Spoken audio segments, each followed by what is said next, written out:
As a nurse and a mom, I take my family's health really seriously, especially this time of year. Over the years, I've built what I call my kitchen apothecary, shelves of jars, tinctures, and ferments that keep us well through every season. Some of these we take daily for gentle immune support, and others I pull out the minute someone starts to sniffle or when we've been around someone sick. The best part, they're all made right here in my kitchen with simple, real ingredients, no special tools, no fancy equipment. So today I'm sharing 7 natural remedies you can start right now before sick season really hits. Fire cider is the one I never skip. It's spicy, tangy, and wakes up your immune system like nothing else. There's no single right way to make it, which is something I love about it. Mine is heavy on the horseradish and ginger for that kick. When you are chopping up for your fire cider, think surface area. The finer you chop, the stronger the infusion. This is something I let sit for about 4 to 6 weeks, and it will last all season, honestly, all year. So for the recipe that I am using, at this point, it's more of an eyeball thing, but I will give you a rough estimate of what I'm putting in here. It's about 1.5 cups of grated horseradish root. I have this little ninja chopper that I use just for speeding things up a little bit, but just chopping with your knife works fine as well. I have about a cup of grated ginger in here as well, 3 fingers of turmeric, and you can add more powdered turmeric or more grated turmeric. This is just what I had on hand. I'm also adding 3 large fresh jalapeños. I'm just slicing those. I usually take a tablespoon a day during the colder months, and I'll take it more frequently if I'm actually feeling like I'm getting sick. A half of a purple onion, also slicing that as well.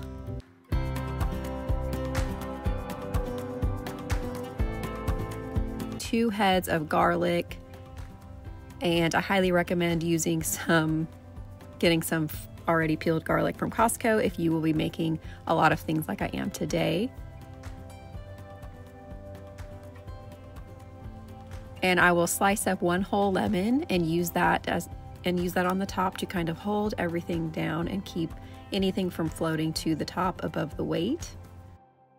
And I will also squeeze an entire lemon into the jar. Once everything is packed nicely in there, I will cover it with apple cider vinegar. This is a 1/2 gallon jar.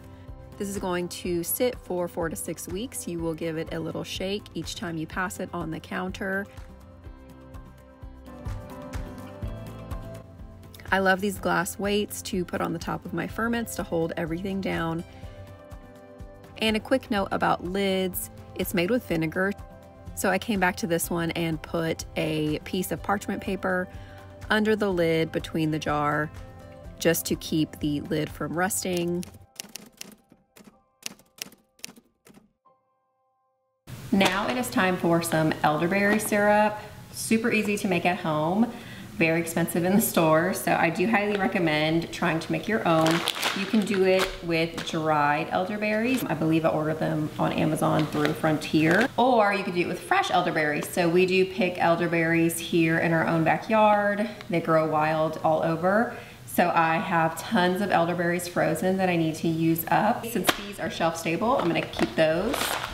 You need water, fresh grated ginger, which I'm gonna grate some of this ginger up, a cinnamon stick or 2, some cloves, and some raw honey. And this comes after the heating process, so don't make the mistake of just putting all the ingredients together and heating them. You want this to be added once it's cooled. So I'm gonna go ahead and grate some ginger real quick to get ready before I get my frozen elderberries out of the freezer. I wanna deal with those quickly and not let them thaw out. And I think you can also use ground ginger if you don't wanna do fresh ginger also. So we are grating up about 2 tablespoons for this particular elderberry recipe, getting out all of our frozen elderberries and picking those off of the stems. This recipe calls for 4 cups of fresh elderberries, 4 cups of water. about 2 tablespoons of fresh grated ginger.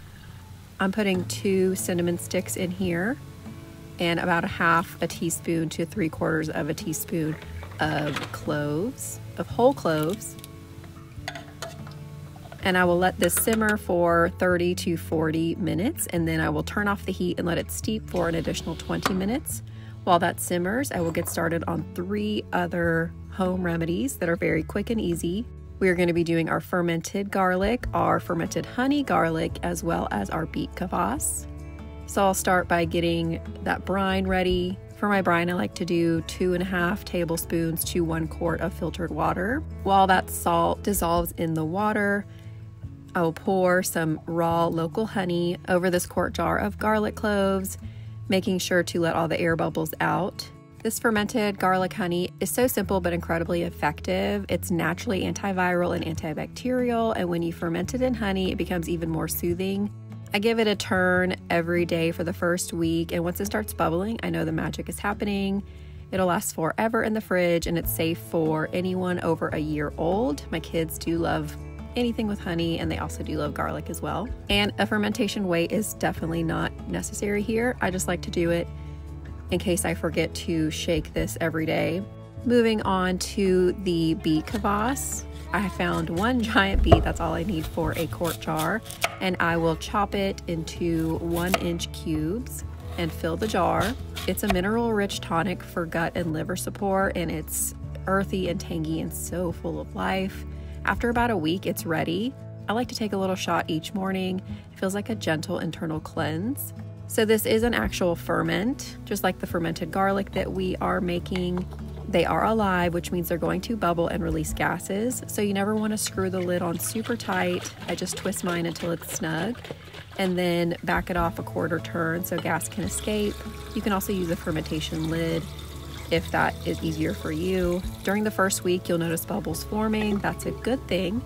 That means it's working. Once or twice a day for the first few days, I like to open the jar and burp it just to let any built up gas out and then close them again. The most important part is making sure your garlic or beet stays submerged under the brine. That's what prevents mold. A little glass weight is perfect for that. And if you're new to fermenting, the main thing is just never fear the bubbles. Bubbles mean life. Just give your jars a little attention each day in the beginning, and they will reward you with beautiful living medicine that keeps for months.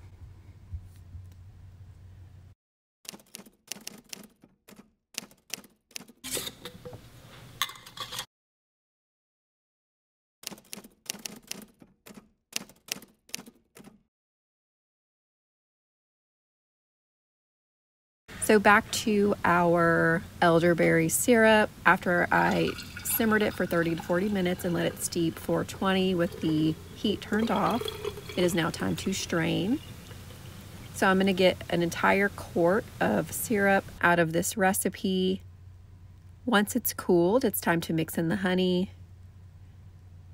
I'm going to split this between 2 quart jars since I like to do about 1-to-1 elderberry syrup to honey. Elderberry syrup is a family favorite. Elderberries are powerful for shortening colds and boosting immune defense. Now, if you're thinking, why would I make 7 different remedies all at once? A lot of these last for a really long time. Fire cider and the tinctures, they can last for years. Fermented garlic keeps like indefinitely in the fridge, and even your elderberry syrup will carry you through the season. And they each serve a little bit of a different purpose. I like to give my kids a teaspoon every morning through fall and winter, and I take a tablespoon. And I wrote that on my little label here so husband knows when he is giving out vitamins in the morning. So like I said, 1-to-1 honey. This helps to preserve your elderberry syrup longer, and you will want to store this in the fridge. It will last for a few months at least. Give it a good shake with that honey in there, and I like to give it a shake before serving. All right, next we are going to make some simple tinctures. They're actually so easy to make, and please excuse my kids yelling in the background. They are having lots of fun. For the folk method, which is what I do, you usually just fill the jar halfway up with herbs and then finish filling the jar with your vodka, so 80 to 100 proof vodka. And 4 to 6 weeks, you will have your tincture to strain out and put into your little tincture bottle. And I just save these from old herbal concoctions that I buy or that I make. And you don't even need labels, you could just write on top of the jars. So let's get started. We're doing an elderberry, echinacea, ginger tincture, as well as an oregano and garlic tincture, both very immune boosting in their own ways. The oregano garlic wouldn't be an everyday take. This would be once you're sick, and this could be more of a everyday, like preventative. So let's get started with our elderberry, echinacea, ginger. And like I said, I like to have these ready. I went ahead and labeled them ahead of time for November, so I can have them hanging around and remind myself to actually strain off these tinctures on time. Okay, we're gonna start with some dry elderberries. I will link down below where I get these. I believe it's Frontier. So 3 parts of our elderberry. So I'm just gonna use a tablespoon. You can use whatever kind of measurement that works for your jar. So 3 parts elderberry, so just using a tablespoon for simplicity. And then we're gonna use 1 part echinacea and 1/2 parts of ginger, so 1/2 teaspoon of ginger. And this is also a dried ginger root, and this is a dried echinacea root. So because we are using roots and berries, less than halfway is ideal. So I'm doing about 1/3 away of the jar. And then I'm gonna fill the rest with the vodka.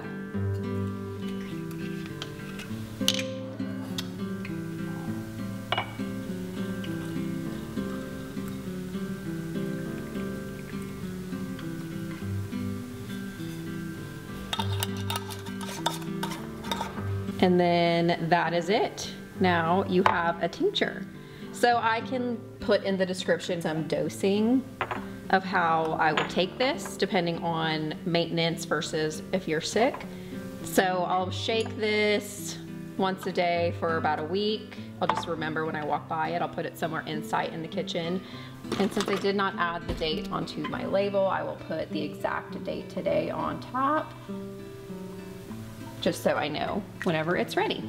Moving on to our oregano garlic. This is all fresh oregano from the garden. I just leave the stems on, just put it in there. I like to make this as simple as possible and as quick as possible. And I just peeled about 1/2 head of garlic, so I'm gonna put that in there too. So that's about halfway full. And then we will take our vodka and fill it to the top. Give it a little shake. And I'll do the same with this one. Shake it daily for the first week or so and store it somewhere where I can see it and remind myself. And that is it. We made some tinctures, so easy, so simple. And all you have to remember to do is give them a little shake and then strain them after 4 to 6 weeks. Or if you want to let them sit longer, that is totally fine too. And like I said, this one will be more of a maintenance, an immune booster that you could take every day. You could take more of it when you're sick. And this one is just more for when you actually are sick or feel an illness coming on. Oregano is quite potent, and you don't want to be taking that every day so that you don't ruin your natural microbiome in your stomach and kill off of any good bugs as well, because I do consider this to be a pretty strong antibiotic, antiviral that is definitely not selective against certain bacteria. It can also take out good bacteria as well. When taking oregano, they usually say only to take a strong oregano oil or tincture for 10 days max during an illness, and then to stop. It feels so good to have all of these natural remedies ready and fermenting before sick season starts. It's a little roundup of everything that we did today. Sorry for the yelling. We have our fermented garlic, our beet kvass, our fire cider, our elderberry syrup, our fermented honey garlic, and our tinctures that we made, our oregano garlic tincture and our elderberry echinacea ginger tincture. I hope that this video inspires you to make your own remedies in your own kitchen. As you can see, it's simple. It just takes a few ingredients and a little bit of time. and you will be so happy that you prepared this way for your family ahead of time. If you guys have any questions about any of these things or any specific things, I am a nurse, but I am not your nurse, so this is not medical advice. This is what works for my family, and hopefully it works for yours too. But I would be so happy to continue the discussion in the comments with any questions or comments or concerns about any of the things that we talked about in this video. I'm so happy you're here. Thank you for spending your time with me, and until next time, bye y'all.